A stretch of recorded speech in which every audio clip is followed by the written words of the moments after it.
So let's start with the company, because I think it's a great book for everyone. If you have a company, there's a book by the name of WHO. I think it's a great book just about the process of hiring. When it comes to people in general, it might sound, how can I say it without making it sound bad? But in the end of the day, I find out that you will only hire to the level of your leadership.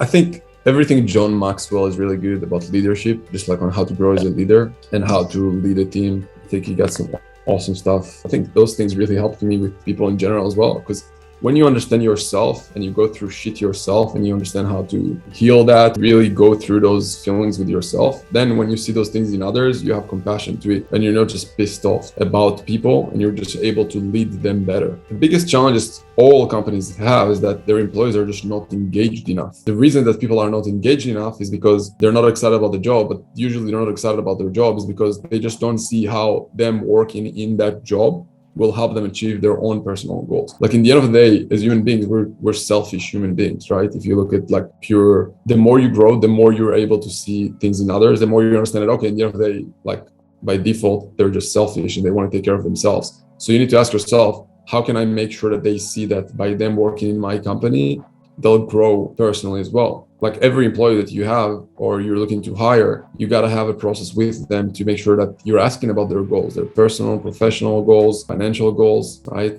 And figuring out with them, okay, what they want to achieve, where they want to be. The same way that I'm asking you guys, where do you want to be in 1, 3, 10 years from now? You got to ask your employees, where do you want to be in 1, 3, 10 years from now? For you to be there in 1, 3, 10 years from now, here's where the business needs to be and how I can help you get there. And whenever you'll help my business get there, I could potentially help you go and grow further in your goals. Here's what your expansion is going to look like in my company.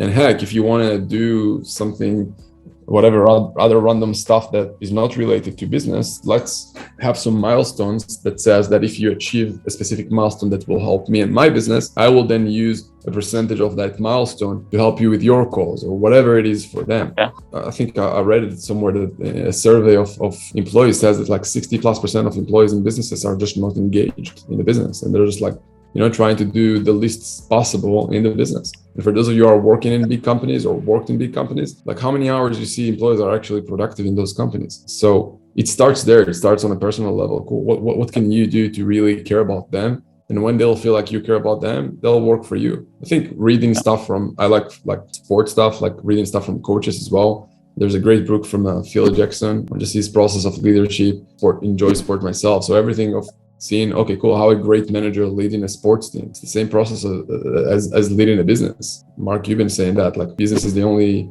sport that is 24/7, 365 days a week. Focus is definitely key. Like usually to become more productive, you don't need to add more stuff. You just need to let go of 80% of the stuff that you have. For those of you who are watching TV shows, that's probably the first thing you need to let go of. How can you be a greater leader for your team members so they look up to you as someone who can help them with their personal, professional goals? Guys, as business owners, you got to take 100% responsibility, period, for everything. Even if you think that everyone else is an asshole, you got to ask yourself, why am I an asshole in this situation and how can I make things better? The other way is just to be a crybaby. So, if you want to grow as a person, you just got to think, how can I grow? How can I learn? And how can I make the most out of it? So next time, maybe something like that isn't happening, right? Can I lead better? Can I motivate them better? Can I have better incentive for the employees? Can I show them the path to help them grow? Can I have clear expectations from day one on what is needed in that role?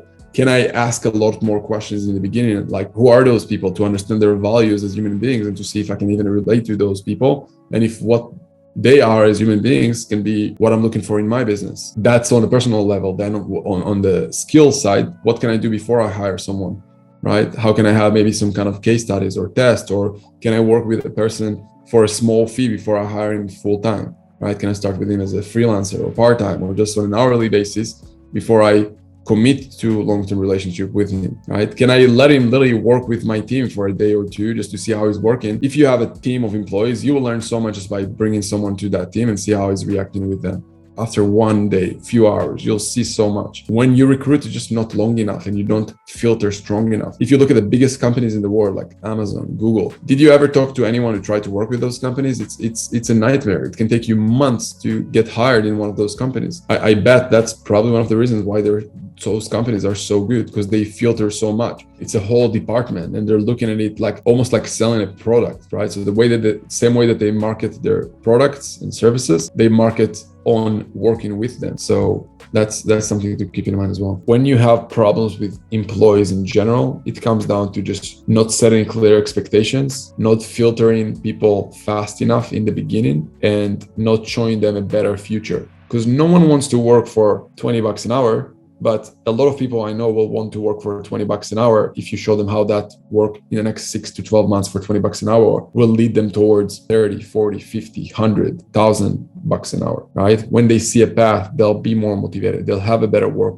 ethic. But if you're like, hey, we have a job, do you want to work 15, $20 an hour? Go do this. You need to do this, this, and this, and this. No one's going to be motivated. Ask yourself, would you want to do it unless you see a path for growth? Unless you see that working in that job will help you reach a bigger goal. For me, when you're saying that, it means that they don't see that. And they don't see that there's a path for growth. They don't see that you can help them with their personal and financial goals or professional goals. Also, do you have clear job descriptions knowing exactly what you want that person to do? Is it clear for you? Is it clear for them? Do you set those expectations from day one? And do you have a process of, if they're not following those expectations, to then, give some kind of a warning and terminate if needed? Again, it comes back to being an entrepreneur and CEO. It's not easy to fire people. If you never fired someone, it can be very emotional. But then you need to remember that in business, the business is number one, right?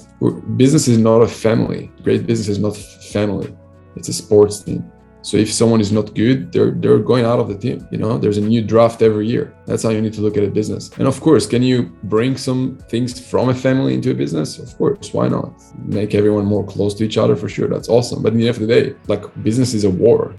You're going to have competitors. Everyone is going to try to kick your ass. Everyone is going to try to talk shit about you if you're big enough. And yeah, you got to slowly grow through those things. Cool. All right. So have a great week. Go out there, do some deals, guys. Take care. Have a good one. Bye-bye.